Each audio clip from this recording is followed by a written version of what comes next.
Good morning बच्चों। कैसे हो आप सब? आई होप आप सब स्वस्थ और सुरक्षित होंगे। बच्चों, हमने आगे की कक्षा में मकड़ी का परिश्रम पाठ सीखा और उसमें शब्दार्थ और अभ्यास कार्य किया। बच्चों, अभी आज हम टेक्स्ट बुक में पेज नंबर 50 पर दिए गए प्रश्न से शुरुआत करेंगे। उसमें है पहला जीवन मूल्य। आप क्या करते हैं और क्या नहीं? हाँ या नहीं लिखकर बताइए। बच्चों, ये आपको स्वयं करना है। बच्चों, भाषा ज्ञान में पहला प्रश्न है समानार्थी शब्द लिखिए। तो उसमें पहला है क धरती। तो धरती के दो समान अर्थ हमें लिखने हैं। तो उसके दो समान अर्थ है धरा और दूसरा है भूमि। फिर आता है ख बेटा। तो उसका समानार्थी शब्द है पुत्र और दूसरा है लाल। फिर ग मित्र। तो मित्र का समानार्थी शब्द है दोस्त और दूसरा है सखा। फिर है ग दिन। दिन का समानार्थी शब्द है दिवस और वार।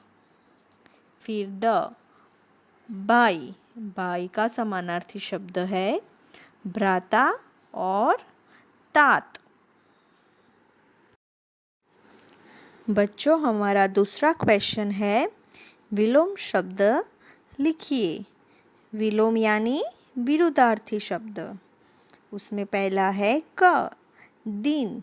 तो दिन का विलोम शब्द है रात। फिर है ख मित्र।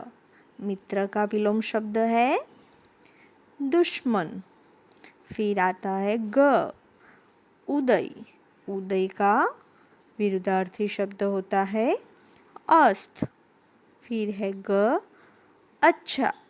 अच्छा तो उसका ऑपोजिट क्या होता है बुरा। फिर ड कच्चा। कच्चा का विलोम शब्द होता है पक्का।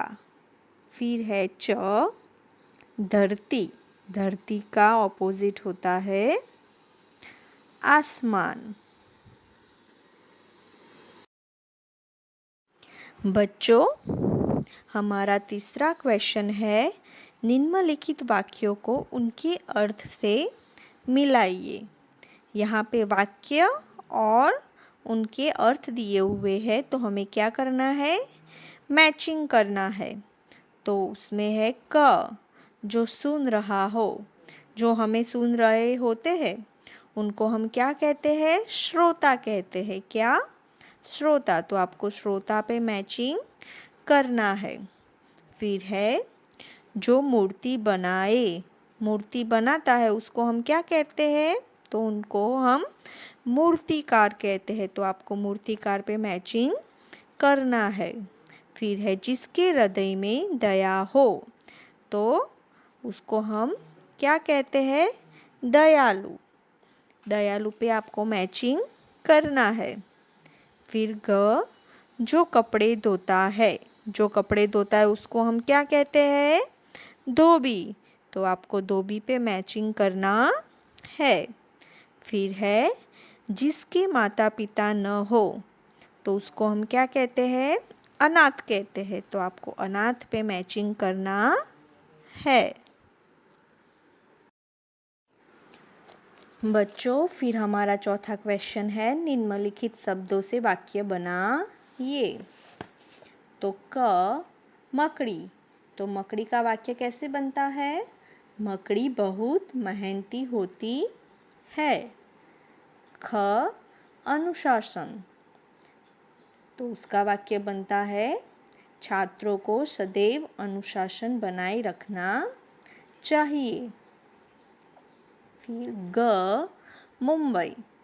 तो मुंबई का वाक्य बनता है, मुंबई को फिल्मों की महानगरी कहा जाता है। ग, दीवार। तो दीवार का वाक्य बनता है, दीवार पर मकड़ी के कई जाले बने हुए थे। बच्चों, क्वेश्चन 5 उसमें है, नीचे दिए चित्रों को देखें तथा सही विशेषण शब्द लिखिए। तो सबसे पहले विशेषण का अर्थ क्या होता है बच्चों?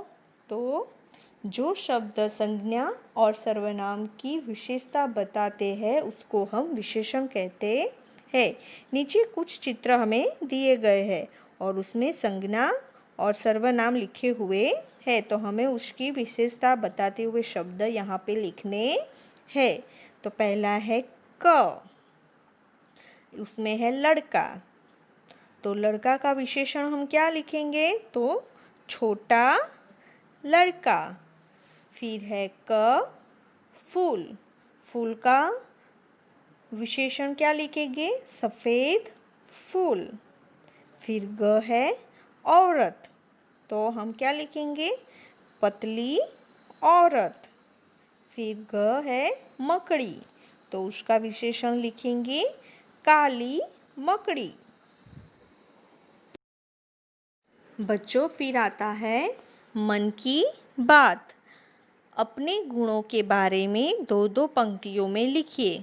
क्या लिखना है? आप परिश्रमी हैं। कैसे? आप अनुशासन में रहते हैं। कैसे? तो ये आपको स्वयं करना है।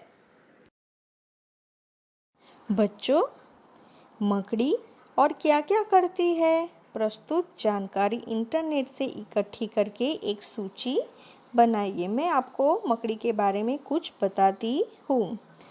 पृथ्वी पर जनसंख्या की बात करें तो मकड़ियाँ 7वें नंबर पर आती है। कुछ मकड़ियों की उम्र 1 साल जबकि कुछ की उम्र 20 साल होती है। मकड़ियों की 46,000 से ज़्यादा प्रजातियों की खोज हो चुकी है। इनमें से केवल एक प्रजाति ही शाकाहारी है। आपके घर में जितनी मकड़ियाँ हैं उनमें से 95% ने तो बाहरी दुनिया देखी ही नहीं।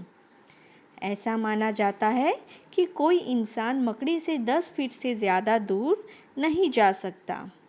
मकड़ियों को ज़्यादा दूर का नहीं दिखता। कुछ प्रजातियां वो प्रकाश भी देख सकती है जो मनुष्य भी नहीं देख सकता। मकड़ियों के पास ऐसी ग्रंथियां होती है जो रेशम बनाती है। ये कुल 7 तरह के रेशम का उत्पादन कर सकती है।